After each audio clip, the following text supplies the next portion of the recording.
সরকার দলের কিছু সদস্য এই কমিটিটাকে একটা অলংকারিক কমিটি হিসাবে নিয়েছে। মাননীয় অর্থমন্ত্রী পজিটিভ ছিলেন, কিন্তু সরকার দলীয় একাধিক সদস্য আমরা দেখেছি আবারই একই কথা, যে মিটিং তাড়াতাড়ি শেষ করা হোক, এটা আরেকদিন আলোচনা করা হোক, আবার অন্য মিটিং আছে তাদের।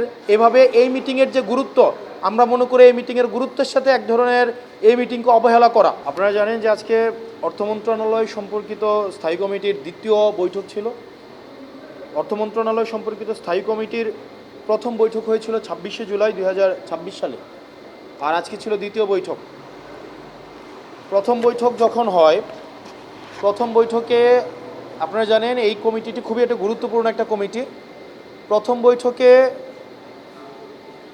সরকার দলীয় কিছু সদস্য এই গুরুত্বপূর্ণ মিটিংয়ের এজেন্ডা বা আমাদের স্টাডি ম্যাটেরিয়াল আগে থেকে প্রোভাইড করা সত্ত্বেও প্রথম মিটিংয়ে এসে বলেছিল ওনারা প্রস্তুতি নিয়ে আসেন নাই, মিটিং টাইম কমায় দেওয়া হোক, দ্রুত করা হোক, এবং এক ধরনের তাড়াহুড়া ছিল এবং প্রথম মিটিংটা এক ধরনের 1 ঘন্টার মধ্যে একটা আনডিসকাসড, হাফ পার্শিয়ালি ডিসকাসড অবস্থায় মিটিংটা কমপ্লিট করা হয়।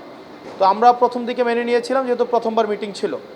আজকে দ্বিতীয় মিটিংয়ে এসেও আপনারা দেখেছেন, আজকে দ্বিতীয় মিটিংয়ে আমাদের যে এজেন্ডা ছিল, আমাদের গুরুত্বপূর্ণ এজেন্ডা ছিল আজকে।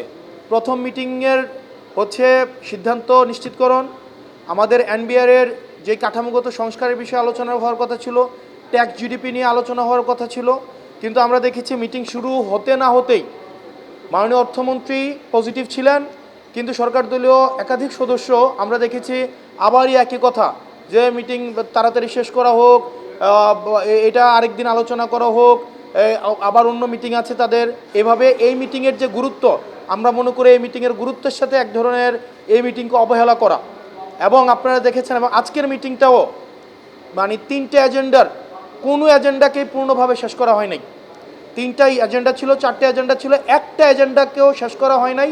মাননীয় মন্ত্রী মহোদয় চেয়েছিলেন, কিন্তু সরকার দলীয় কিছু সদস্য এই জায়গায় এই মিটিং দ্রুত শেষ করার জন্য এবং একটা এজেন্ডাও তারা কোনো সিদ্ধান্ত আসতে পারে নাই। আপনারা যদি এই অর্থ মন্ত্রণালয়ের সভাপতির কাছে জিজ্ঞেস করেন যে কোন এজেন্ডার কোনো সিদ্ধান্ত আসছে কিনা, কোনো এজেন্ডার কোনো সিদ্ধান্ত আসে নাই, একটা এজেন্ডারও কোনো সিদ্ধান্ত আসে নাই। এনবিআর এক্ষেত্রে খুবই পজিটিভ ছিলেন, অর্থ মন্ত্রণালয় মাননীয় অর্থমন্ত্রীও খুবই পজিটিভ ছিলেন, এনবিআরের যে কর্মকর্তা কর্মচারী ছিলেন তারাও পজিটিভ ছিলেন। কিন্তু এখানে সরকার দলের কিছু সদস্য এই কমিটিটাকে একটা অলংকারিক কমিটি হিসাবে নিয়েছে।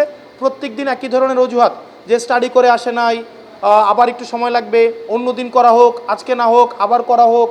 অর্থ মন্ত্রণালয়ের এনবিআর বিষয়ের এই ধরনের কমিটিতে যদি এই ধরনের কথা বলা হয় যে মিটিংয়ের এজেন্ডা বড় হয়ে গিয়েছে, আবার সময় দেওয়া হোক, এই ধরনের এক্সকিউজ দেওয়ার প্রবণতা ছিল। এবং একসময় আমি বলতে বাধ্য হয়েছি যে এই মিটিংকে আমি আসলে আপনাদের সিদ্ধান্তের সাথে আমি একমত হতে পারলাম না। আমরা মিটিং চালিয়ে যেতে চেয়েছি প্রত্যেকটা এজেন্ডার উপরে, কিন্তু মিটিং কমপ্লিট না করেই মিটিংকে শেষ করে দেওয়া হয়েছে, এবং এই জিনিসটা খুবই আপত্তিকর হয়েছে, এবং আমরা আমাদের জায়গা থেকে এই জিনিসটা স্পষ্ট করি।